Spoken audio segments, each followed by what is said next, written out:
یہ جو احد کا آئیڈیا ہے ایک، آپ پتہ ہے کہ سبحان اللہ ایک بہت زبردست عالم ہے اسلامی دینیات کے اوپر پاکستان میں، جن کا نام ہے مجھے یاد نہیں آ رہا، ہاں ڈاکٹر رفیع الدین، اور وہ اس صورت کے اوپر جو ہے اپنا کامنٹ کرتے ہیں اور وہ انتہائی زبردست بات کہتے ہیں. اور مجھے لگتا ہے کہ جو آج کل کے لوگ ہیں نا ان کو یہ باتیں جو ہے بتانی چاہیے، سمجھانی چاہیے. اللہ سبحانہ تعالیٰ نے نا انسانوں کو پیدا کیا اپنے علم کے ساتھ. جو انسان ہے نا ان کو شروع سے ہی پتہ تھا کہ کوئی ایک بینگ ہے، کوئی تو ہے جو نظام ہستی چلا رہا ہے، وہ ہمارا رب ہے، وہ ہمارا حاکم ہے.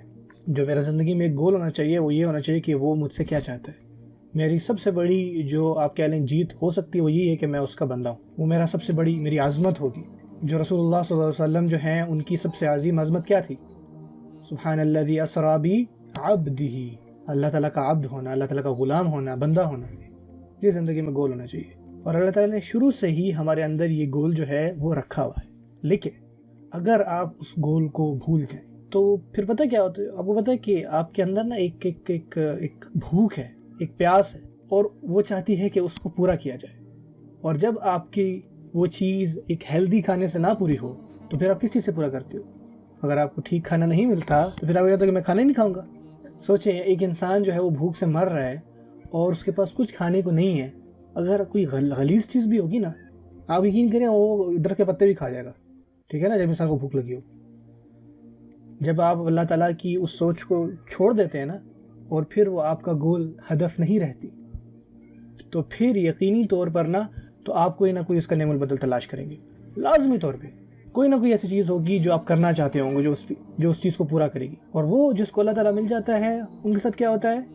ان صلاتی و نسکی و محیای و مماتی للہ رب العالمین. یہ ان کے لیے بہت آسان ہوتا ہے بھائی. جو واقعی اللہ تعالیٰ کو پا لیتے ہیں نا، ان کی نماز اللہ کے لیے ہے، ان کی قربانی اللہ کے لیے، ان کا جینا مرنا اللہ تعالیٰ کے لیے. جس طرح وہ جیتے ہیں، جس طرح وہ کھاتے ہیں، جس طرح وہ سوتے ہیں، ان کے لانگ ٹرم گولز، ان کے شارٹ ٹرم گولز، ان کے بچے بڑے کے کیا بنیں گے، وہ تعلیم کیوں لے رہے ہیں، تعلیم کے بعد کام کہاں کریں گے، ہر چیز جو ہے وہ پھر اللہ تعالیٰ کے لیے خالص ہو جاتی ہے. اور یہ ان کا گول ہوتا ہے. اور وہ جس کا گول نہیں ہوتا تو وہ پھر کوئی دوسرا جو ہے وہ ہدف دے. اور پرانے وقتوں میں نا اس کا بدل ہوتا تھا بت وغیرہ، کوئی اور مذاہب ہوتے تھے، کوئی اور آپ کو گاڈ مل جاتا تھا.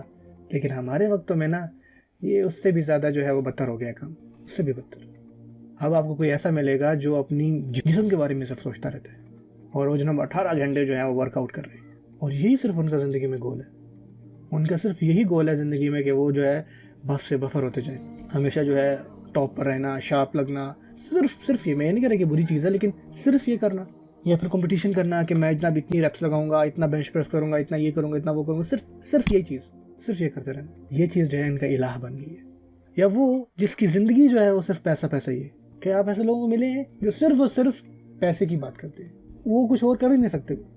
میں یہاں پہ کام کرتا ہوں، میں یہ کرتا ہوں، اور جس وقت ان کا کام چلا جائے وہ جناب خودکشی کا سوچنے لگ جاتے ہیں، کیونکہ وہی جو تھا انہوں نے ساری زندگی سوچا تھا، یہ جو ہے انہوں نے ساری زندگی کیا تھا، یہ ان کا گول بن جاتا ہے. کچھ لوگوں کے لیے ان کے بچے ایسے ہوتے ہیں، وہ اپنے بچوں کے لیے جناب سب کچھ کرتے ہیں، صبح شام بس یہی سوچ رہے ہوتے ہیں کہ اب کیا کرنا ہے، اب کیا کرنا ہے. ان کے ذہن میں کچھ آتا ہی نہیں، اور کوئی اور گول جو ہے وہ ان کی زندگی میں پھر ہوتا ہی نہیں ہے. اور یہ چیزیں جن کے پیچھے وہ بھاگتے رہتے ہیں. جب آپ اس کو نہیں پاتے تو پھر آپ کو کچھ نہ کچھ اور مل جاتا ہے، آپ کو کچھ نہ کچھ اور ملے گا اور آپ اس کے پیچھے بھاگو گے اور آپ اپنی تمام کی تمام زندگی ادھر لگائیں گے. اور اس کے درمیان کوئی جناب استثناء نہیں ہے. یا آپ ان لوگوں کی بات کر رہے ہیں جو بالکل کچھ نہیں کرتے، بالکل نکم ہے.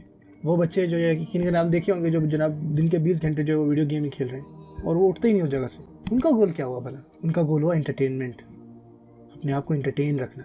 ٹھیک ہے نا، اپنی خواہشات کو دکھتے رہنا. یہی صرف ان کا گول بن جاتا ہے. یہ ہے جو وہ کرنا چاہتے ہیں. اور وہ بڑی مشکل اور یعنی اپنا سارا جو ہے ادھر زور لگا رہے ہوتے ہیں. یہ ہیں نفسیاتی طور پہ چیزیں. جب آپ توحید کو سمجھتے ہیں نا، بڑا آسان ہے کہنا کہ اللہ ایک ہے. کیا وہ ہے ایک صرف میری زندگی میں، میرے لیے، یا میری زندگی میں اور بھی ہیں اس کے ساتھ چیزیں، یا کچھ اور چیزیں جو میں نے اس کے ساتھ رکھی ہوئی. اللہ تعالیٰ جو ہے یہ سوال بار بار پوچھتے ہیں، ما غرک بربک الکریم، کس چیز نے تمہیں اپنے کریم رب سے جو ہے وہ غافل کر دیا؟ کون سی چیز جو ہے تمہیں زیادہ امپورٹنٹ ہے کہ وہ مجھ تک نہ لے کے آئی؟ سبحان اللہ. جب یہ لفظ وہ استعمال کرتے ہیں واللہ احد، تو یہ چیز ہمیں اندر سے ہلا دیتی ہے، ہماری نفسیانی طور پہ ہمارا جو رویہ اللہ تعالیٰ کے ساتھ اور کس طرح سے ہم اپنی زندگی کے بارے میں سوچتے ہیں، سب کچھ چینج ہو جاتا ہے. اور اب میرے لیے کوئی بھی چیز امپورٹنٹ نہیں ہے سوائے اس کو راضی کرنے کے علاوہ. کچھ بھی نہیں کہ وہ مجھ سے خوش ہو جائے. کچھ بھی امپورٹنٹ نہیں ہے کہ بس اللہ تعالیٰ مجھے معاف کر دے. کوئی بھی چیز امپورٹنٹ نہیں ہے کہ وہ جو ہے وہ مجھ سے قیامت کے دن بات کریں گے اور کہیں گے کہ بھائی تم کامیاب ہو، وہ میری طرف دیکھیں گے. میں ان لوگوں میں سے نہیں بنوں گا جن سے اللہ تعالیٰ اپنا منہ موڑ لے. وَلَا يُكَلِّمُهُمُ اللَّهُ يَوْمَ الْقِيَامَةِ، اللہ تعالیٰ ان سے بات نہیں کرے گا قیامت کے دن. اللہ تعالیٰ ہم ان لوگوں میں سے نہ بنائے. یہ کچھ چیزیں اور یہ کچھ باتیں ہیں جو آپ نفسیاتی طور پہ یا روحانی طور پہ سمجھتے ہیں صرف احد کا معنی سمجھنے کے لیے. کیا اللہ تعالیٰ کہہ رہے ہیں؟ یہ ہے اللہ تعالیٰ، یہ ہے جو مجھے کرنا چاہیے. اور میں اپنی بات جو اپنا ختم کرنا چاہوں گا کیونکہ اس کے بعد نماز کا ٹائم ہو رہا ہے. یہ جو ہے علامہ اقبال کا قول ہے اور میں آپ کو اس کا معنی سمجھاؤں گا کیونکہ اردو جو ہے تھوڑی سی مشکل ہے، ٹھیک ہے. اور لوگوں کی مزہ جو ہے وہ صرف اس چیز کو اردو میں پڑھنے کا ہی آتا ہے. اور یہ توحید کے اوپر جو ہے ایک نظم ہے، ٹھیک ہے. وہ یہ کہتے ہیں کہ جو ہوا کرتا تھا وہ چیز جو ایک مومن کے دل میں نہ دھڑکتی تھی، وہ چیز آج صرف ایک بحث بن گئی ہے. یہ آج کل کے لوگوں میں ڈیبیٹ کرتے رہتے ہیں اس پر. کیا یہ صرف یہی توحید ہے ہمارے لیے؟ آج ڈسکشن، ڈیبیٹس، باتیں کرتے رہے، دنیات، یہ وہ ادھر ادھر، جس کا کوئی آخر نہیں ہے. اور یہ چیز جو ہے نا پہلے دھڑکتی تھی ایک مومن میں. کیا میں اللہ تعالیٰ کے احد کا جو ہے وہ حق ادا کر رہا ہوں؟ میں اللہ تعالیٰ سے دعا کرتا ہوں کہ اللہ اذان ہو رہی ہے، میں اللہ تعالیٰ سے دعا کرتا ہوں کہ اللہ تعالیٰ ہم لوگوں میں سے بنائے جو جن کے اندر یہ سب چیزیں ہوں، جو توحید کے اوپر کام کرے. جو چیز ابراہیم علیہ السلام کے اندر تھی وہ اللہ تعالیٰ ہمارے اندر بھی پیدا کرے. آمین. جزاک اللہ خیر. یہاں ابو بکر الباقلانی ایک کتاب لکھتے ہیں 30ویں صدی میں، اعجاز القرآن، قرآن کریم کے معجزے. اور جب میں نے وہ کتاب پڑھی تو اس کتاب کے پہلے صفحے پر بہت مایوس کن باتیں لکھی تھیں. وہ لکھتے ہیں کہ کس طرح مسلمانوں نے قرآن کریم کو چھوڑ دیا اور اس کا ایسا حق ادا نہیں کیا جیسا کرنا چاہیے تھا، اور ہم سب اپنے آخری وقتوں میں آ گئے ہیں. اور وہ یہ بات 30ویں صدی میں فرما رہے ہیں. کیا ہوتا اگر وہ 2015 دیکھتے؟ سبحان اللہ. یعنی وہ اتنے غمگین تھے 30ویں صدی میں. اینی ویز وہ بیان کرتے ہیں کہ قرآن کریم کو کیسے اپنی زندگیوں میں واپس لایا جائے اور قرآن مجید میں کیسے کیسے معجزے چھپے ہیں. اور ان میں سے ایک جو چیز وہ بیان کرتے ہیں جو کہ قرآن مجید کے معجزوں کا ہی حصہ ہے، وہ ہے قرآن مجید کی پیشن گوئیاں. اللہ تعالیٰ فرماتے ہیں الف لام میم غلبت الروم فی ادنى الارض وهم من بعد غلبهم سيغلبون، کہ روم والے 10 سالوں کے اندر واپس غلبہ پا جائیں گے. ابھی وہ مغلوب ہیں لیکن 10 سالوں کے اندر وہ واپس آئیں گے.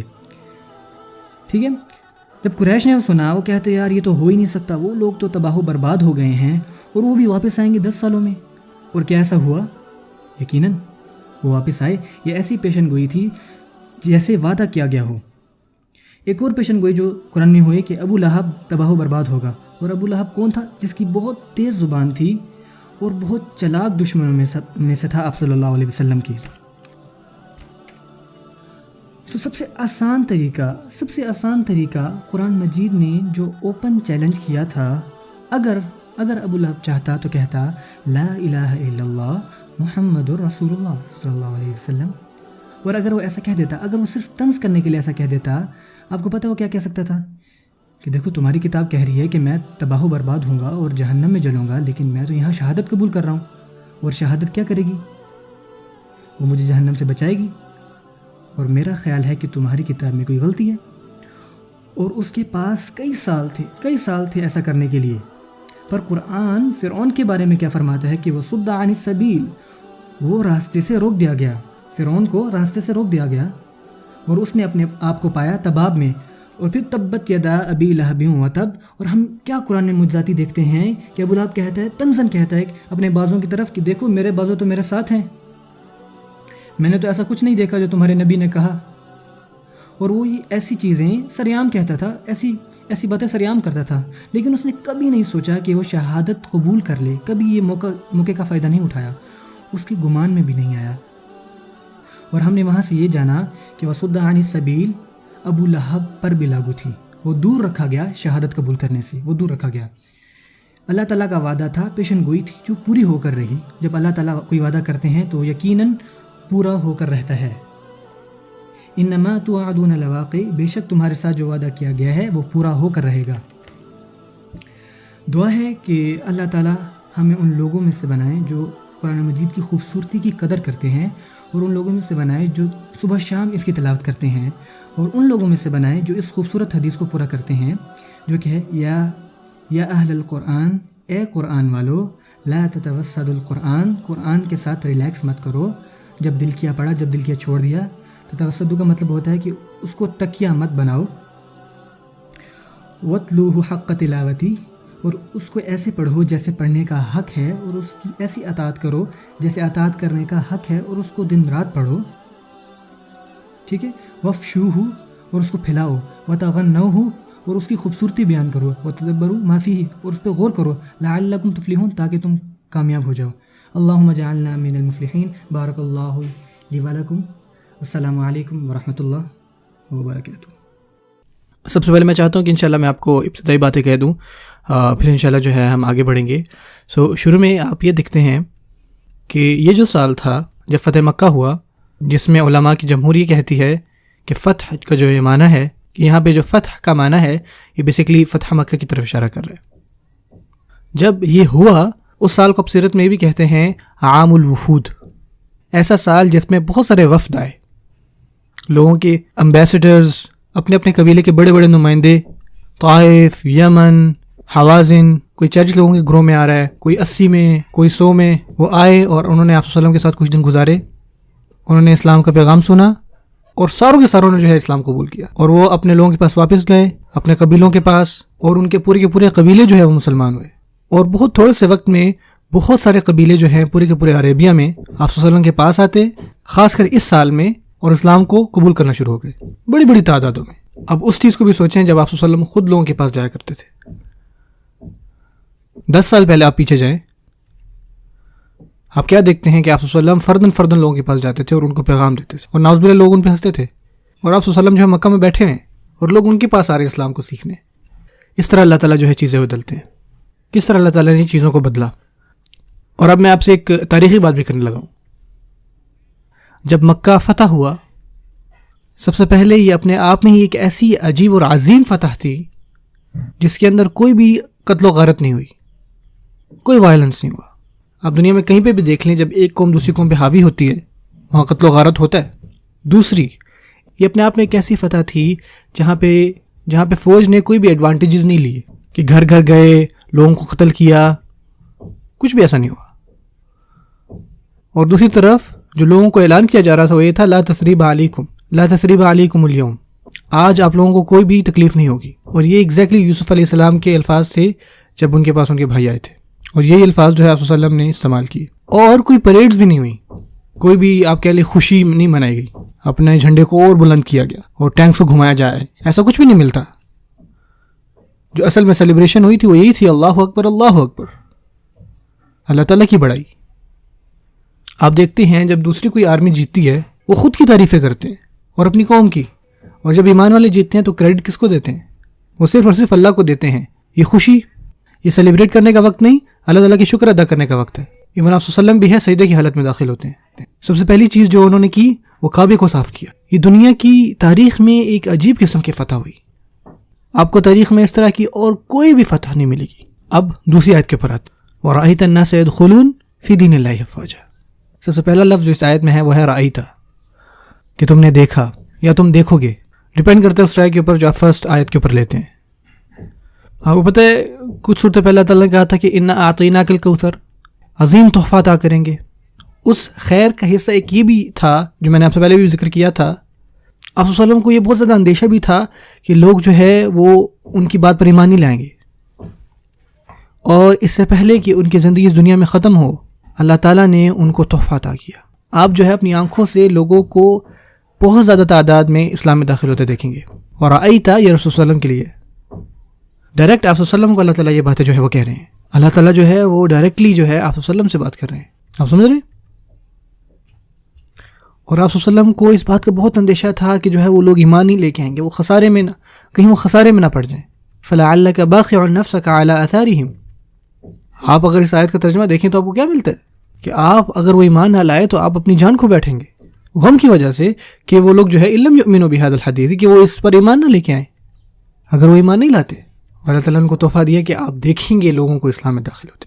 اب جو پہلا میسیج سورت کا تھا وہ تھا جیت، اور جو دوسرا میسیج ہے اس سورت کا وہ ہے تسبیح، حمد اور استغفار، خاص کر ڈائریکٹلی آپ صلی اللہ علیہ وسلم کو جو ہے اللہ تعالیٰ یہ ہے جو باتیں بتا رہی ہے۔ اب ہم اس کا جو کنیکشن ہے نا وہ تفصیلاً دیکھتے ہیں۔ التسبیح و تطہیر، تسبیح کا ایک معنی یہ بھی ہے کہ اس چیز کو پاک کرنا، انگلش میں آپ کہتے ہیں پیوریفیکیشن۔ اب جب کہ اللہ تعالیٰ کا گھر جو ہے وہ پاک ہو چکا ہے بتوں سے، اب وقت آ گیا ہے کہ ہم دلوں کو جو ہے ان کو بھی پاک کریں، یہ سب سے بہترین وقت ہے۔ سو ایک جگہ جہاں پہ بیرونی طریقے سے جو ہے پاکیزگی ہو رہی ہے تو دوسری جگہ اندرونی طریقے سے بھی پاکیزگی ہونی چاہیے۔ جو یہاں پہ فا ہے نا وہ اس کو بہت کلیئر بناتا ہے، فَسَبِّحْ بِحَمْدِی، یہاں پہ فا سببیہ ہے. دوسرے لفظوں میں اس وجہ سے جس وجہ سے یہ چیزیں ہوئیں، جس وجہ سے فتح ہوئی، اس کی وجہ سے جو ہے آپ تسبیح کریں. اور میں جو ہے وہ سوچ رہا تھا کہ اگر فتح آتی ہے تو اس وقت جو لفظ استعمال ہونا چاہیے وہ ہونا چاہیے فشکر، شکر ادا کریں. لیکن اللہ تعالیٰ کہتے ہیں تسبیح کریں، حمد بیان کریں اور استغفار کریں، 3 چیزیں. اور پھر نارملی اگر آپ کسی اور سینیریو میں دیکھتے ہیں، آپ یہ دیکھتے ہیں کہ جب کہیں پہ بھی فتح ہوتی ہے نا تو وہ آپ کہہ لیں ایک فخر کا مقام ہوتا ہے. جب فتح ہوتی ہے تو لوگ یہ کہتے ہیں کہ دیکھو ہم نے کر دیا، ہم جیت گئے. اس وقت جو ہے آپ خود کو کہتے ہو کہ ہم جیت گئے. دوسرے لفظوں میں جیت ایسا وقت ہوتی ہے جب آپ کی انا سب سے اوپر ہوتی ہے. اور اللہ تعالیٰ ہمیں یہ سکھا رہے ہیں کہ جس طرح تم لوگوں نے باہر بتوں کو توڑا ہے، یہ نہ بھولیں کہ سب سے برا بت جو ہے وہ آپ کے دلوں میں بھی ہے، جو کہ ہے تکبر. اور یہ وہ وقت ہے جب وہ بت پیدا ہو سکتا ہے. سو اس بت کو بھی مارو اللہ تعالیٰ کی تسبیح بیان کرتے ہوئے اور اللہ تعالیٰ سے استغفار مانگتے ہوئے. اگر یہ سوچ بھی آئے کہ ہم جیتے، ہم نے ان کو پکڑا، ہم سب سے اوپر ہیں، اگر یہ آپ کے دل میں خیال آ رہے ہیں تو اسے نکلیں. وہ تو بت ہے جو آپ دیکھ سکتے ہیں، یہ جو بت ہے آپ دیکھ بھی نہیں سکتے، یہ زیادہ خطرناک ہے. اور یہ آپ کہہ لیں ایک شرک کی قسم ہے. ہاں جی، یہ شرک کی قسم میں آتا ہے کیونکہ تکبر بہت بڑی بات ہے. اگر بیرونی چیزیں شرک کی توڑی جا رہی ہیں تو اس بات کو بھی یقینی بنائیں جو اندرونی چیزیں شرک کی ہیں ان کو بھی توڑا جائے، ختم کیا جائے. سبحان اللہ. اللہ تعالیٰ نے آپ صلی اللہ علیہ وسلم کے واسطے سے ہمیں کتنی چیزیں سکھائیں. سو میں نے آپ سے وعدہ کیا تھا کہ اس کے آخر میں آپ کو ایک ایسی بات بتاؤں گا سبحان اللہ کہ آپ سن کے جو ہے خوش ہو جائیں گے. یہ شیخ محمد قاسم نندوتوی سے ہے اور یہ ریکارڈ کی ہے شبیر احمد عثمانی نے تفسیر عثمانی میں.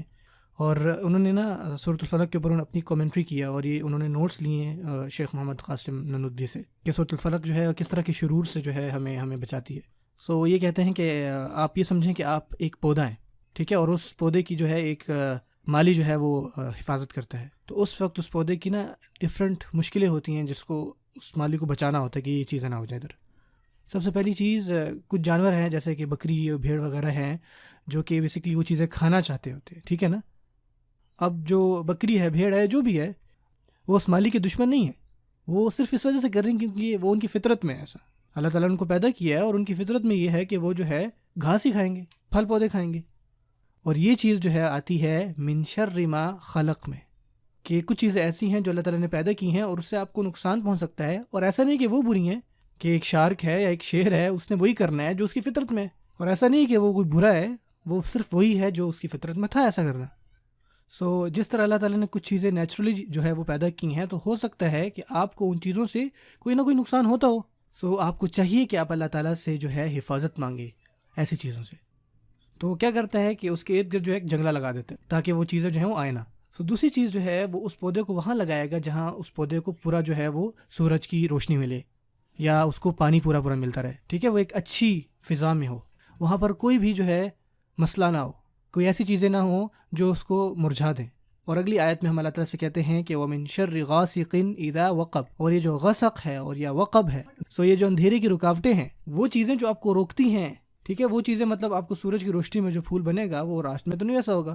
جیسے کہ ایک مالی کو چاہیے کہ وہاں پر کوئی بھی رکاوٹ نہ ہو اس پھول کو بڑا ہونے میں، اس کے راستے میں کوئی بھی رکاوٹ نہ ہو. اور انسانوں کے لیے جو رکاوٹ ہے وہ بیسکلی ایک ڈارکنیس بھی ہے، ایک اندھیرا بھی ایک بہت بڑی رکاوٹ ہے کہ انسان کچھ نہیں کر سکتا اس ٹائم. تب کیا ہو جب آپ کے پاس بہت زیادہ پانی ہو جائے، ٹھیک ہے نا، آپ کو وہ چیز حد سے زیادہ مل جائے. تو وہ بیسکلی اس خاص کر پھول کی ایگزامپل دے رہے ہیں جس کے اندر بارش ہو رہی ہے، وہ پانی کے ساتھ ہی بیچارہ بہہ گیا، یا آپ یہ بھی کہہ سکتے ہیں کسی بیرونی چیز سے اس کو افیکٹ ہو رہا ہے. تو اگلی آیت میں کہتے ہیں کہ وَمِن شَرِّ النَّفَّاثَاتِ فِي الْعُقَدِ. اللہ، میں نے آپ کو پہلے بھی کہا تھا کہ جب لوگوں پر جادو کیا جاتا ہے نا تو ان کو ایسا لگتا ہے کہ وہ اندر ہی اندر میں نا وہ گھٹ رہے ہیں، بیرونی طور پہ کوئی پریشر ہے ان کے اوپر، اور یہ اس کے احساسات ہیں جس کے اوپر جادو وغیرہ ہوتا ہے. اور آخر میں وہ اپنے اس پھول کو بچانا چاہتا ہے اس دشمن سے جو اس کو نقصان پہنچانا چاہتا ہے.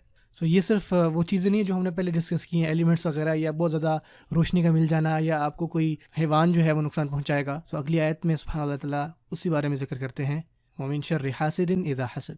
ہر اس اینگل سے جس اینگل سے مالی چاہتا ہے اپنے اس پھول کو بچائے، اللہ تعالیٰ بھی چاہتے ہیں کہ ایک مسلمان جو ہے ان ساری چیزوں سے جو ہے وہ بچا رہے. سو یہ جو صورت ہے یہ بیسکلی بات کرتی ہے جتنی بھی جسمانی طور پر آپ کو مصیبتیں یا مسئلے آ سکتے ہیں اس سے کیسے بچا جائے.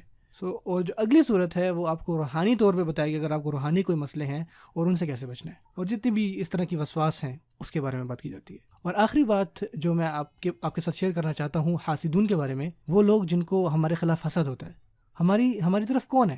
اگر آپ سوچیں کہ ہماری طرف کون ہے تو پھر آپ کیوں پریشان ہوتے ہیں؟ مسلمان جو ہیں وہ پریشان ہوئے اور ان کے پاس اتنے جناب اس طرح کی چیزیں، یہ مسائل، یہ چیزیں ہیں. اگر آپ ایک لمحے کے لیے سوچیں کہ آپ کی سائڈ میں کون ہے، قل اعوذ برب الفلق، تمام کی تمام جو ہے اندھیرے ایک طرف، اور وہ جو اس اندھیروں کو توڑتا ہے، روشنی دیتا ہے، وہ آپ کی طرف ہے. پھر آپ کو پریشانی کس بات کی ہے؟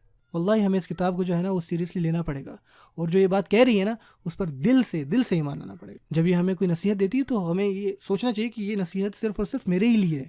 ہمیں صرف یہ کوئی ایمٹی یعنی کہ بس ایک درس تھا وہ سن لیا اور بھول گیا، اس طرح نہیں کرنا چاہیے. میں اللہ تعالیٰ سے دعا کرتا ہوں کہ اللہ تعالیٰ ہم ساروں کو جو ہے وہ ہمت دے کہ ہم اپنے رویوں کو تبدیل کر سکیں. میں دعا کرتا ہوں کہ اللہ تعالیٰ ہمیں قرآن سے جوڑے رکھے، اللہ تعالیٰ ہمیں دین کی صحیح سے صحیح سمجھ عطا فرمائے. شیطان کے وسوسوں کا سب سے بڑا شکار کون ہوا؟ قرآن مجید کے حوالے سے دیکھیں تو قرآن مجید میں آپ کو بہت سارے برے لوگوں کی مثال ملے گی، لیکن شیطان کے بعد آپ دوسرا درجہ کس کو دیں گے؟ فرعون. آپ فرعون کو شیطان کے بعد دوسرا نمبر دیں گے. لیکن اس سے پہلے کہ آپ کو فرعون کے بارے میں چیزیں پتہ ہوں، میں چاہتا ہوں کہ آپ کو اس سورت کے بارے میں کچھ چیزیں پتہ ہوں. 3 کون سا اللہ کے نام ہم نے دیکھے اس میں؟ رب الناس، مالک الناس، الہ الناس. اور آپ کو قرآن مجید میں فرعون کے حوالے سے 3 چیزیں یہ بھی ملتی ہیں. پہلی چیز فقال انا ربکم الاعلی، میں تمہارا رب ہوں سب سے بلند. شیطان کا سب سے بڑا وسوسہ جو آپ نے نسبت اللہ تعالیٰ کی طرف کرنی تھی اس نے خود کی طرف کر دی. نعوذ باللہ.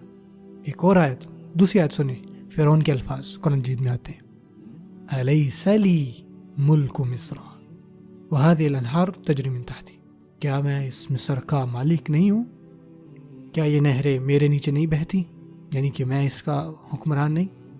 تو یہاں پہ وہ خود کو کیا نسبت دے رہا ہے؟ ملک. سو پہلے آپ کو کیا ملتا ہے کہ اس نے کہا کہ میں رب ہوں، پھر وہ اپنی ملکیت بتا رہا ہے. کیا بچا؟ الہ. دیکھتے ہیں کیا اس نے یہ بات بھی خود کے حوالے سے کہی کہ نہیں. وہ اپنے وزیروں کو کہتا ہے، قرآن مجید میں آتا ہے وقال فرعون یا ایھا الملأ ما علمت لکم من الہ غیری. میرے وزیروں دھیان سے سنو، میں تمہارے لیے کسی اور الہ کو نہیں جانتا سوائے میرے خود کے. نعوذ باللہ. فرعون کے حوالے سے ہمیں کیا چیزیں ملتی ہیں؟ اس نے 3 چیزوں کی نسبت خود کو دی، ربوبیہ، ملک اور الوہیہ. تینوں کی نسبت خود کی طرف، رب، مالک، الہ. سبحان اللہ. ہمیں یہ جو قرآن مجید میں اللہ تعالیٰ نے آیات دی ہیں یہ بہت ضروری ہیں. ایسے نہیں کہ آپ ایک دفعہ پڑھیں اور ان پہ غور نہ کریں. اور یہ صرف اس وجہ سے کہ آپ اور میں کہیں کہ یار فرعون اللہ تعالیٰ سے لعنت کرے، بہت برا آدمی تھا. دیکھیں کہ شیطان کا وسوسہ انسان کو کہاں تک پہنچاتا ہے. اب مجھے بتائیں کہ شیطان کا سب سے بڑا مسئلہ کیا تھا؟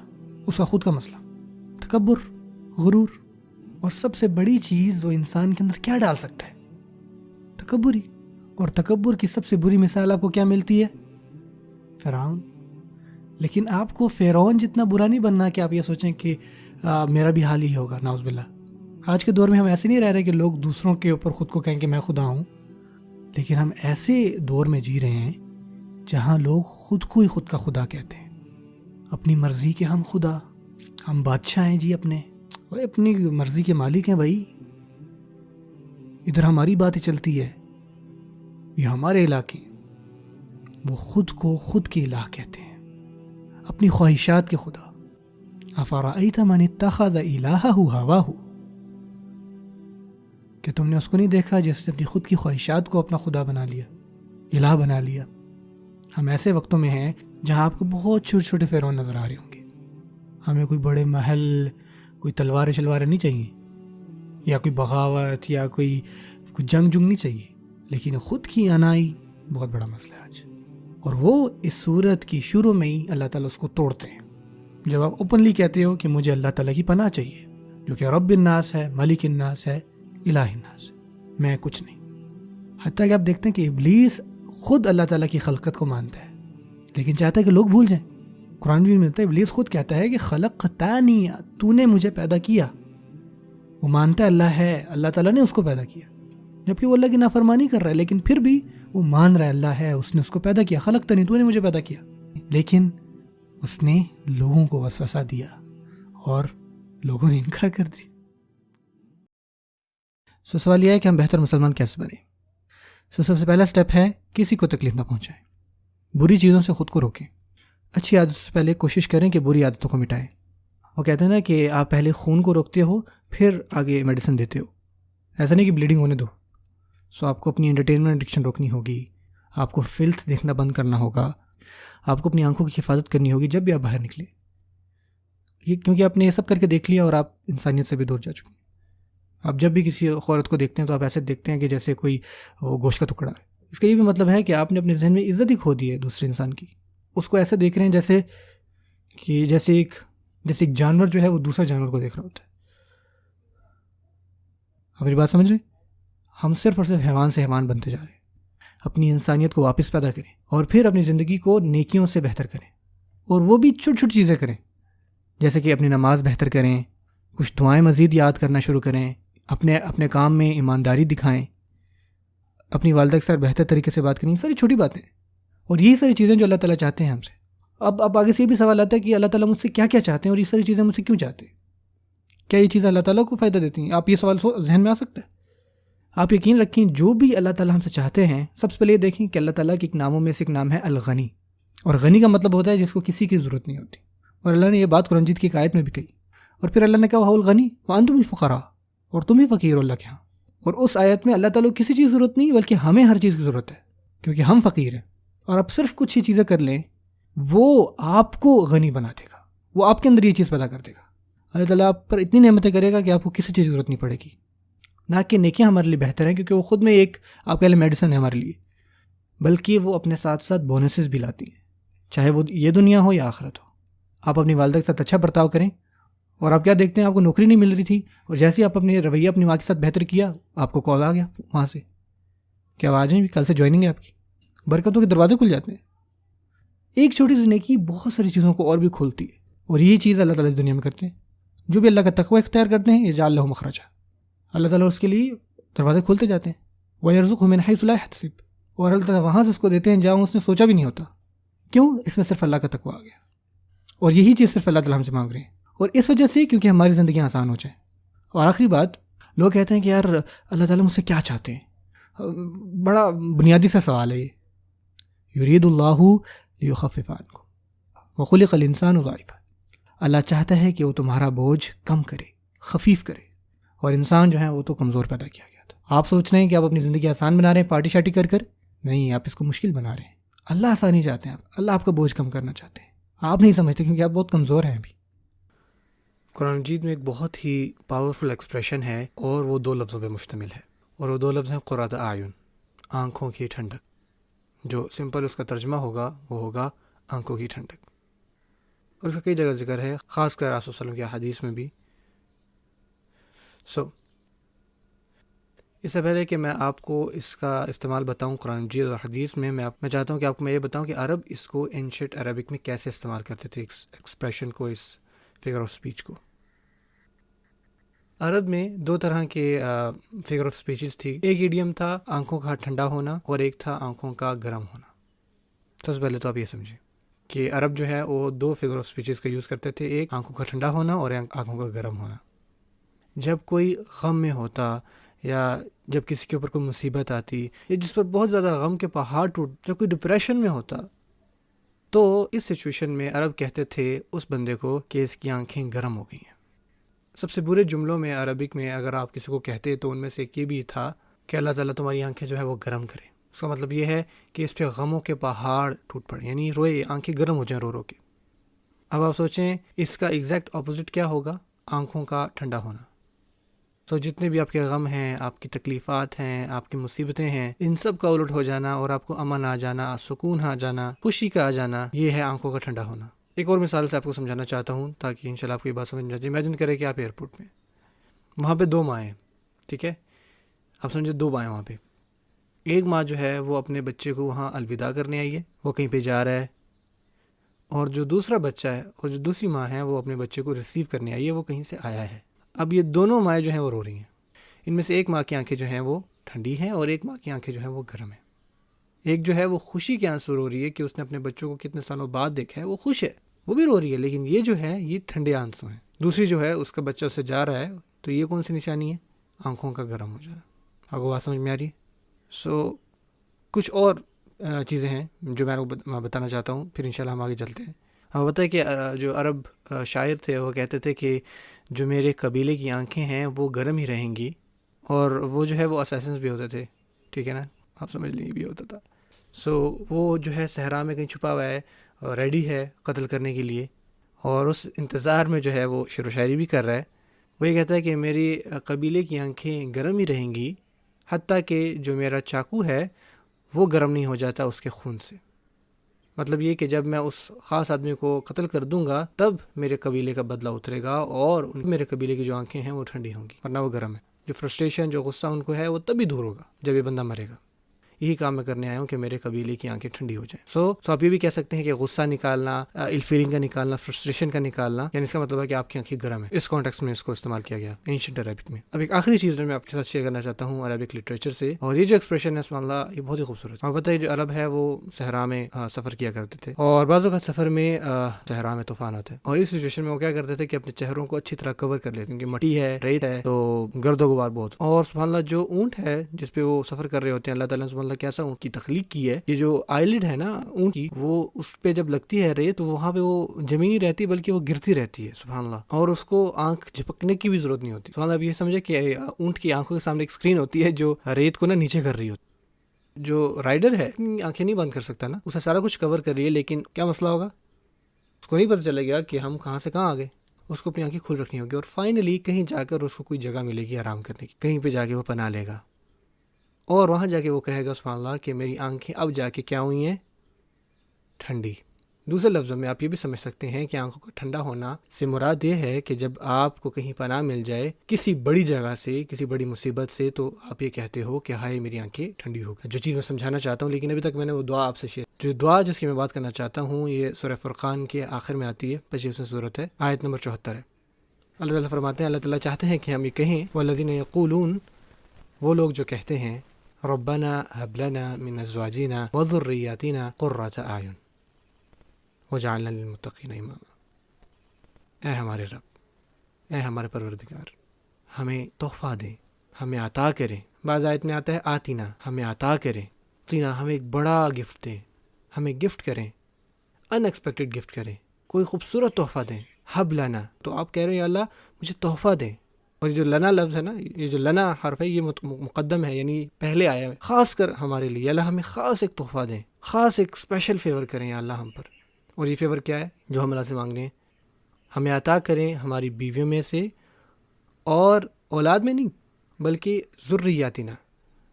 اب وہ تو ذریات کا مطلب کیا ہوتا ہے؟ آپ کی آنے والی نسلوں میں سے، یعنی کہ آپ اپنے جو ابھی بچے ہیں ان کے بارے میں نہیں، بلکہ جو آنے والے آپ کے بچے ہوں گے، آپ کی اولاد ہوگی، ان کی نسل کے بارے میں بھی آپ دعا مانگ رہے ہیں. جو بھی آنے والی نسلیں ہیں، آنکھوں کی ٹھنڈک دیں، ہماری آنکھوں کو ٹھنڈک بخشیں، ہماری بیویوں میں سے اور ہماری اولاد میں سے، ہماری نسل میں سے.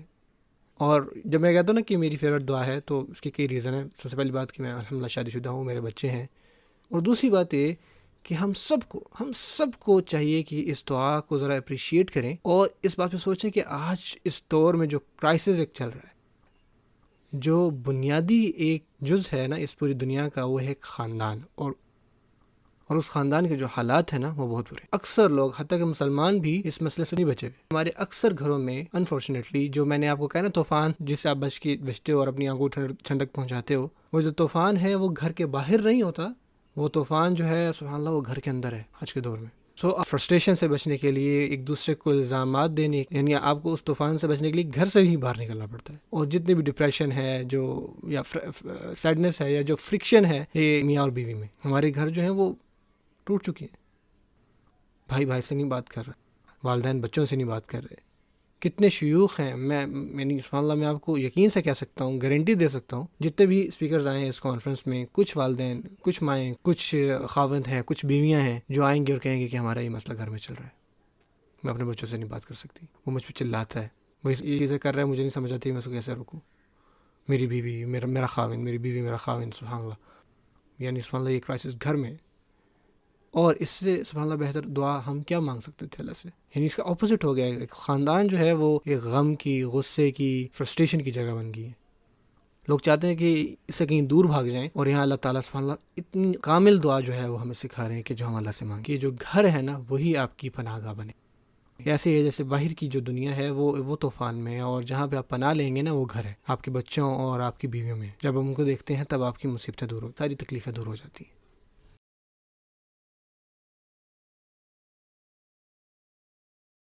اور پھر اللہ تعالیٰ اہم موضوع کے بارے میں بات کرتے ہیں، اور یہی وہ ٹاپک ہے جس پر میں اپنا آج کا سیشن ختم کرنا چاہوں گا، اور یہ بہت اہم ہے۔ اس سے پہلے 3 آیات روز آخرت کے بارے میں تھیں، اب ہیں والذین هم لفروجہم حافظون الا علی ازواجہم او ما ملکت ایمانہم فانہم غیر ملومین فمن ابتغى وراء ذلک فاولئک هم العادون۔ پھر سے 3 آیات کسی ایک موضوع پر۔ اس سے پہلے 3 آیات کون سے موضوع پر نازل ہوئی تھیں؟ جو ایک ساتھ ہیں، قیامت کے بارے میں، اور اگلے موضوع پر بھی خاص 3 آیات نازل ہوئیں، اور آپ کو پتہ وہ کیا ہے؟ بے حیائی، ان لوگوں کے بارے میں جو اپنی شرمگاہوں کی حفاظت کرتے ہیں۔ ہم اس وقت تقریباً سب سے بے حیا دور میں جی رہے ہیں، ایسے دور میں جہاں بے حیائی پورن ویڈیوز آپ کو ہر جگہ میسر ہیں، ہر جگہ۔ ایک ایسے دور میں جہاں pornography industry multi trillion dollar industry ہے، جس کا صرف ایک ہی ایجنڈا ہے، ایک ہی پوائنٹ ہے کہ آپ میں سے ہر کوئی اس میں دلچسپی لے، ہر مرد عورت بچہ اس چیز کو دیکھے، اور وہ امید کرتے ہیں کہ آپ اس کے عادی بنیں تاکہ ان کے کاروبار میں مزید اضافہ ہو جائے۔ اور اس فحاشی کا نتیجہ یہ ہے کہ لوگ انسانیت سے گر کر جانور بنتے جا رہے ہیں، جنسی جانور۔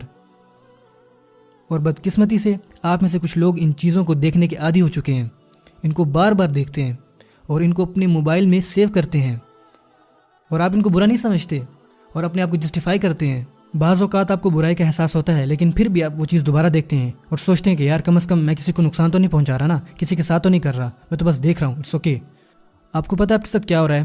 اندر ہی اندر آپ کی روح کٹ رہی ہے، آپ کے اندر روح باقی نہیں رہ رہی، اس لیے آپ کی نمازیں خالی ہوتی جا رہی ہیں اور آپ کی آنکھوں سے آنسو ختم ہو رہے ہیں، کیونکہ آپ کے دل سے اللہ کا خوف جا چکا ہے اس فلت کی وجہ سے جو آپ بار بار دیکھ رہے ہیں، جو آپ کو انسان سے جانور میں تبدیل کر رہی ہے۔ یہاں تک کہ آپ کی نظر جب آپ کے پاس سے کوئی عورت گزرتی ہے تو وہ آپ کو انسان نہیں لگتی، وہ آپ کو گوشت کا ٹکڑا لگتا ہے جس پہ جانور جھپٹتے ہیں۔ آپ کو نہیں لگتا کہ وہ کوئی انسان ہے جو عزت ڈیزرو کرتا ہے۔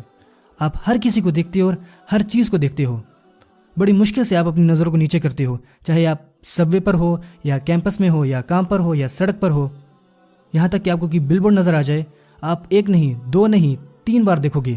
آپ کوئی موقع نہیں چھوڑتے اپنی روح کو ٹھیس پہنچانے کا، اپنی آنکھوں سے، اپنی نظروں سے، اور آپ پوری طرح اس چیز کے عادی ہو چکے ہو۔ اور پھر آپ پوچھتے ہیں کہ بھائی نمازوں میں خشوع کیسے لایا جائے؟ کس دنیا میں آپ رہ رہے ہیں؟ کس دنیا میں؟ ایھا الاخوہ، مائی برادرز، خاص طور پر آپ، I know some sisters have this issue too. It's a sad reality. پر ایک جنگ ہے یہ، بلکہ یہ کسی بھی جنگ سے زیادہ خطرناک ہے، کیونکہ اس کے اندر ہماری روحیں تباہ ہو رہی ہیں، اور یہ چیزیں ہمارے گھروں تک آ رہی ہیں۔ میں اپنے بچوں کو ایسی چیزوں سے جتنا ہو سکے اتنا بچانے کی کوشش کروں گا، لیکن وہی بچہ جب اسکول جائے گا، اور بے شک وہ اسلامک اسکول ہو، اس بات کا بہت بڑا امکان ہے کہ اس کا کوئی دوست، اس کا کوئی کلاس فیلو اپنے فون سے، اپنے آئی پیڈ سے کہے کہ بھائی یہ دیکھو ذرا، یہ حقیقت ہے، یہ کوئی من گھڑت بات نہیں ہے۔ مجھے اپنے بچوں کو تیار کرنا ہے اس دنیا میں، اس بے حیا دنیا میں جس میں وہ بڑے ہو رہے ہیں۔ اس سے بچنا مشکل ہے کیونکہ یہ فتنہ ہر طرف ہے۔ آپ چاہے اسلامک لیکچر یوٹیوب پہ دیکھ رہے ہوں تو وہاں کہیں نہ کہیں ارد گرد کچھ نہ کچھ ایسا ضرور ہوگا جو فحاشی کا ذریعہ ہوگا، اور مجھے نہیں لگتا کہ یہ بائی ایکسیڈنٹ ہے۔ ہوتا کیا ہے کہ آپ ایک اچھی ویڈیو دیکھ رہے ہوتے ہو اور آپ کو کچھ نظر آتا ہے اور آپ وہاں کلک کرتے ہو، کرتے and you and up watching discussing things. والذین هم لفروجہم حافظون، اسپیشلی جب ان کی شرمگاہوں کا معاملہ آتا ہے تو وہ اس کی حفاظت کرتے ہیں، وہ اپنی حیا کا پاس رکھتے ہیں۔ بھائی اس کا حل بتاؤ، کیا میں شادی کر لوں؟ جیسے ایک بھائی نے پچھلے دن سوال کیا تھا، اور میں اتنی جلدی کیسے شادی کر سکتا ہوں؟ نہیں بھائی، اس کا علاج شادی نہیں ہے، کیونکہ آپ ابھی ایسے ہیں تو آپ شادی کے بعد بھی ایسے ہی رہیں گے۔ اگر آپ کے پاس ابھی شرم نہیں ہے تو شادی کے بعد بھی آپ کے پاس کوئی شرم نہیں ہوگی، آنیسٹلی۔ اور آپ سمجھتے ہیں کہ شادی آپ کے اس مسئلے کو دور کر دے گی؟ نہیں، ایسا نہیں ہے۔ اس کا حل ذہنی اور روحانی حالت کو ٹھیک کرنا ہے۔ آپ کا حل سائیکولوجیکل ان نیچر ہے، آپ کو مدد کی ضرورت ہے۔ آپ کو خود کو روکنا ہوگا، خود کو اس طرح ہرٹ کرنے سے روکنا ہوگا۔ یقین کریں، مجھے ایک ای میل ملی فرام ٹین ایجر جو کہ عادی تھا ان چیزوں کا، انونیمس ای میل، 14-15 سال کا لڑکا۔ وہ لکھتا ہے کہ میں مرنا چاہتا ہوں کیونکہ میں خود کو روک نہیں پا رہا، اور میں یہ چیزیں 11 سال کی عمر سے دیکھ رہا ہوں، اور میرے ماں باپ کو اس بات کا نہیں پتہ۔ اور جب میں یہ سب پڑھتا ہوں تو میں روتا ہوں، کیونکہ یہ اکیلا بچہ نہیں ہے، اس طرح کے لاکھوں مسلمانوں بچے ہیں، اور ہمیں ان سب کی مدد کرنی ہے، ہم سے جتنی مدد ہو سکی۔ پر ہمارے پاس اتنے وسائل نہیں ہیں جتنے کہ ان سب کو پھیلانے والوں کے پاس ہوتے ہیں. اور یہ کوئی ریئلسٹک بات نہیں ہوگی اگر میں کہوں جی فیس بک، یوٹیوب، ٹویٹر، انٹرنیٹ یہ سب حرام ہے. اٹس ناٹ ریئلسٹک، کیونکہ یہ آج کے زمانے میں آکسیجن کی طرح کامن ہے.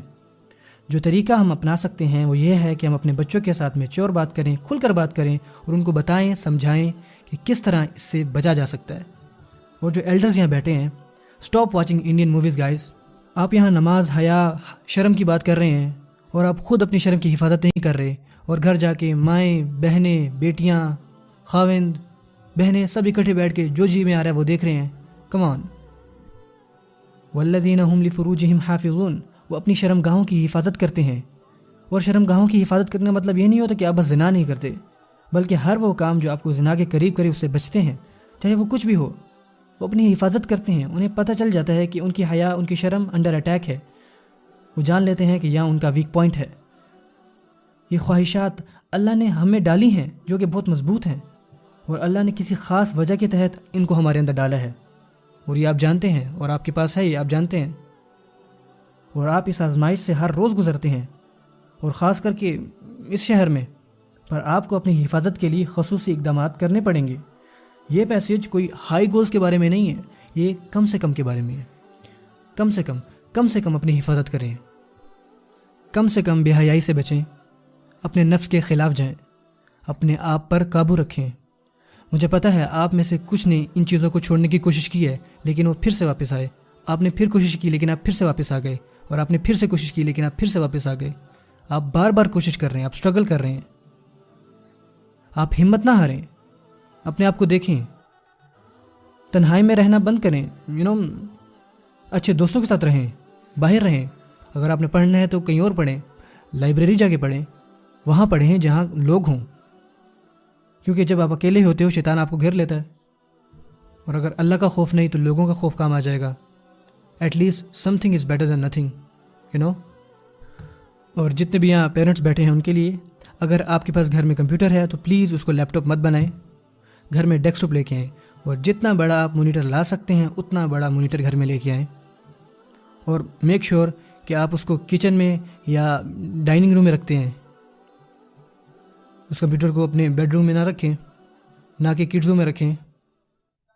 ڈائننگ روم میں رکھیں تاکہ آتے جاتے لوگوں کی نظر پڑے وہاں پہ. اگر کسی نے وہاں ہوم ورک کرنا ہے تو وہاں جا کے کرے. That's how you should have it.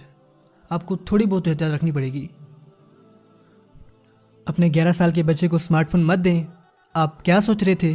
یہ کوئی اسمارٹ کام نہیں تھا.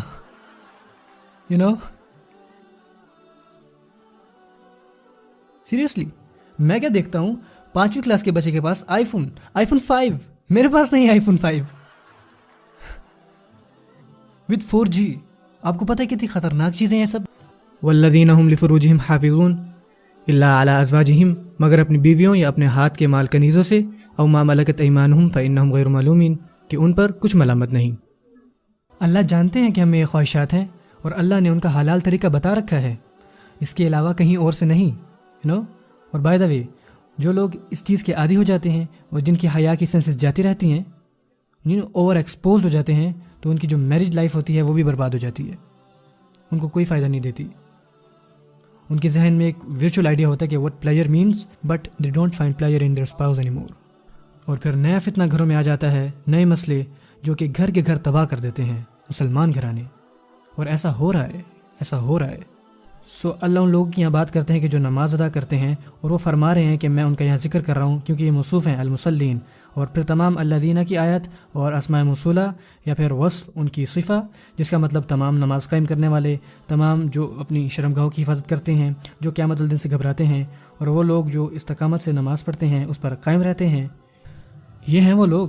فمن ابتغى وراء ذلك فاولئک هم العادون. اور جو لوگ ان کے سوا اور کے خواستگار ہوں وہ حد سے نکل جانے والے ہیں.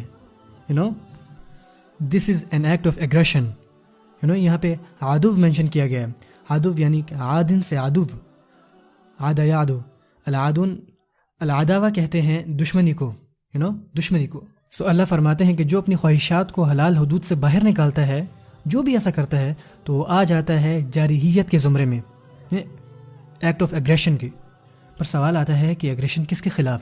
کیونکہ جب آپ کہتے ہیں کہ دشمن تو آپ پوچھتے ہیں کہ دشمن کس کے خلاف اور اللہ نے یہاں پہ مفعول مینشن نہیں کیا، کوئی جار مجرور نہیں کیا، تو اس کا مطلب یہ ہے کہ وہ خود کے دشمن ہیں، اپنی فیملی کے دشمن ہیں، یہاں تک کہ اللہ کے احکامات کے بھی دشمن ہیں. جو سب سے قیمتی چیز ہمارے پاس ہے وہ ہے ہمارے دل، اور بے حیائی قلب کو برباد کر دیتی ہے. اور سب سے اہم چیز جو ہے وہ ہے ہمارا ایمان، اور یہ بے حیا چیزیں ایمان کو تباہ و برباد کر دیتی ہیں. خود کے ساتھ ایسا مت ہونے دیں. اور میں اس بارے میں صرف بات کر سکتا ہوں. میں آپ کو کچھ بھی کرنے سے روک نہیں سکتا، اور کوئی بھی نہیں آپ کو روک سکتا. آپ نے اپنی مدد خود کرنی ہے، اپنے آپ کو خود قابو کرنا ہے. آپ کو یہ فیصلہ کرنا ہے کہ میرا ایمان زیادہ اہم ہے کہ نہیں، میری نماز کچھ معنی رکھتی ہے میرے لیے یا نہیں. دیکھا جائے تو جالسی بہت بری چیز ہے، لیکن ومن ذلك ما صح من قوله صلی اللہ علیہ وسلم، جو اصحاح ہیں، صحیح احادیث ہیں رسول صلی اللہ علیہ وسلم کی، ان میں ہمیں کیا ملتا ہے؟ لا حسد الا فی اثنتین، حسد کی کوئی جگہ نہیں ہے سوائے دو چیزوں میں. رجل آتاہ اللہ تعالی مالا فسلطہ علی ہلاکتہ فی الحق، ایک ایسا آدمی جسے اللہ نے مال دیا اور وہ خود کو تھکا رہا ہے اس کو لگانے میں. اور کہاں لگا رہا ہے؟ اللہ کے راستے میں. اور بہت دلچسپ کلمات ہیں میں، علی ہلاکتہ، خود کو ہلاک کر رہا ہے. یعنی میرے نظریے کہ ان کی کوئی وقت نہیں ہے اللہ کی راہ میں سارا کا سارا قربان کرنا. یہ دینے کا جو رویہ ہے، جب کسی کے اندر یہ ہوتا ہے تو آپ کو نہ صرف ان کی دولت سے حسد کرنا چاہیے بلکہ آپ ان کا رویہ بھی دیکھیں. یعنی یار سبحان اللہ، ایسا رویہ کہاں سے آئے گا؟ آپ اتنی آسانی سے کیسے اللہ کی راہ میں پیسے لگاؤ گے؟ ایک انسان کے لیے بہت مشکل ہوتا ہے کسی کو دینا، اور اس کے لیے بہت آسان ہے. آپ دیکھ لیں ہم میں سے اکثر ساتھ کیا ایشو ہے، بڑا مشکل ہوتا ہے ہم اللہ کی راہ میں دینا ہمارے لیے، اور خاص کر اللہ کے دین کے معاملے میں بہت مشکل ہوتا ہے ہمارے لیے. کوئی فنڈ ریزنگ کر رہا ہو تو ایسا ہو جیسے کہ دانت نکال رہا ہو ہمارا.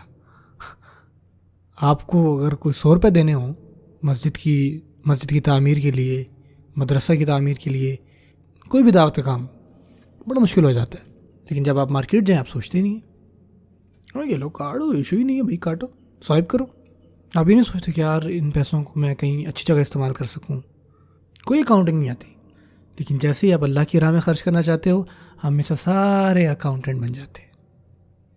یار یہ پیسے میں وہاں لگا دیتا، میری ضرورتیں ہیں، میں نے اس کو دینے، اس کے دینے، بل دینے. پورا فائنینشیل بیلنس جو ہے آپ کی آنکھوں کے سامنے آ جاتا ہے.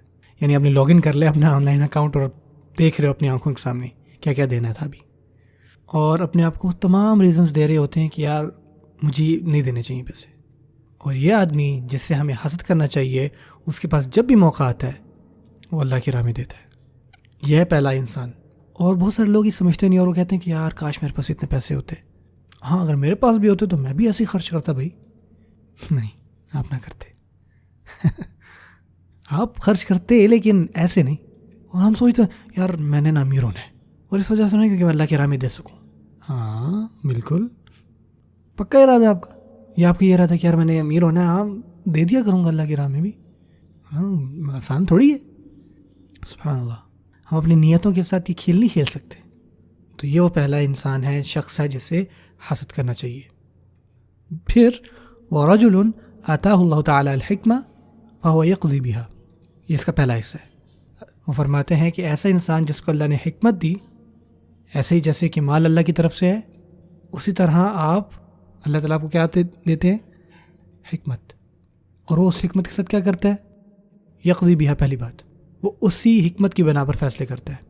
جب وہ اپنی زندگی جیتا ہے تو وہ اسی حکمت کے حساب سے جیتا ہے. اور یہاں ہم علم اور حکمت کے درمیان بھی فرق دیکھتے ہیں. آپ کے پاس بہت سارا علم ہو سکتا ہے لیکن آپ کا عمل نہیں ہے، اس کا مطلب آپ حکیم نہیں ہیں. اس پہ عمل کریں، اس سے فائدہ اٹھائیں تو پھر آپ حکیم ہیں. زیادہ علم ہونا مشکل نہیں ہے. آپ قرآن مجید حفظ کریں، ہزاروں احادیث حفظ کر لیں، عربی سیکھ لیں، فقہ، تفسیر، عقیدہ، آپ تمام علوم سیکھ لیں. یہ آسان ہے. مشکل حکمت ہے. جو حکمت کی قدیم لغوی معنی ہے نا کہ آپ کچھ مفید سیکھتے ہو اور اس پہ عمل کرتے ہو. اگر آپ یہ چیزیں کرو نا پھر آپ حکیم ہو. مثال کے طور پہ آگ جلاتی ہے، مفید علم ہے کہ آگ جلاتی ہے، لیکن آپ پھر بھی اس کو ہاتھ لگائیں تو آپ زیادہ حکیم نہیں ہیں، عقل مند نہیں ہیں. حکمت ہوتی ہے کہ آپ کے پاس ایک علم ہے اور آپ اس سے اخذ کرتے ہو کہ مجھے یہ اعمال کرنے ہیں کہ نہیں. سو پہلی چیز تھی آتاہ اللہ تعالی الحکمہ فہو یقضی بہا ویعلمھا الناس، کہ وہ لوگوں کو پڑھاتا ہے. اللہ نے اس کو حکمت دی اور اس نے لوگوں کو اسے پڑھایا بھی. اور مزے کی بات اللہ نے یہ نہیں کہا کہ اس نے لوگوں کو علم سکھایا، اس نے بلکہ کیا سکھایا؟ حکمہ. پہلے وہ خود اس پر عمل کرنے کی کوشش کرتا ہے اور پھر دوسروں کو سکھاتا ہے. اور یہ وہ دوسرا شخص ہے جسے حسد کرنا چاہیے. یہ وہ شخص ہے جو نہ صرف اس پر عمل کرنے کی کوشش کرتا ہے بلکہ دوسروں کو بھی انسپائر کرتا ہے اور دوسروں کو بھی سکھاتا ہے جو اس نے سیکھا ہو. اچھا، آگے بڑھنے سے پہلے میں چاہتا ہوں آپ کو یہ سمجھانا کہ جس وقت میں ہم رہ رہے ہیں، ان ماڈرن ٹائم سے پہلے نا 3 چیزیں ایسی تھیں جو آپ کو ہر معاشرے میں ہر دور میں ملتی تھی، جن پہ لوگ سوچتے تھے. جو سب سے پہلی چیز تھی وہ تھی لوگ خدا کا تصور. نہ صرف اسلام میں بلکہ کرسچینٹی میں بھی، ہندوازم میں، ہر مذہب میں آپ کو ملتا ہے. جو دوسری اہم چیز تھی وہ تھی آخرت، موت کے بعد زندگی. اب بے شک چاہے وہ مشرک بھی ہوتے نا تو ان کے ذہن میں بھی یہ کانسیپٹ تھا کہ ہم مرنے کے بعد دوبارہ بے شک پرندہ بنتے ہیں، درخت بنتے ہیں، ہم واپس آئیں گے، مرنے کے بعد کی زندگی ہے. ہر آپ کو طبقے میں ملتا تھا کہ مرنے کے بعد زندگی ہے. اور تیسری چیز جس پہ وہ سوچتے تھے جو بڑی ضروری تھی، اور میں چاہتا ہوں یہ 3 چیزیں آپ یاد رکھیں: خدا کا تصور، زندگی کے بعد کا تصور، اور انسان کی روح کا تصور. جو انسان کی روح ہے، جو آپ کے لیے روحانیت ہے، اسپرچولیٹی ہے، یہ آپ کو ہر طبقے میں ملتی ہے، چاہے وہ کوئی جاپنیز کلچر ہو، چائنیز کلچر ہو، چاہے کوئی پیگن کلچر ہو. اور اسلام میں بھی روح کا تصور ہے. اور آپ کو پتا ہے کہ ہر مذہب اسلام ہی تھا اور پھر اس لوگ گمراہ ہوتے گئے اور یہ چیزیں بنتی گئیں. سو بات یہ ہے کہ جو روح کا تصور ہے نا آپ کو ہر مذہب میں ملتا ہے. اب آتے ہیں ماڈرن ٹائمز کے اوپر.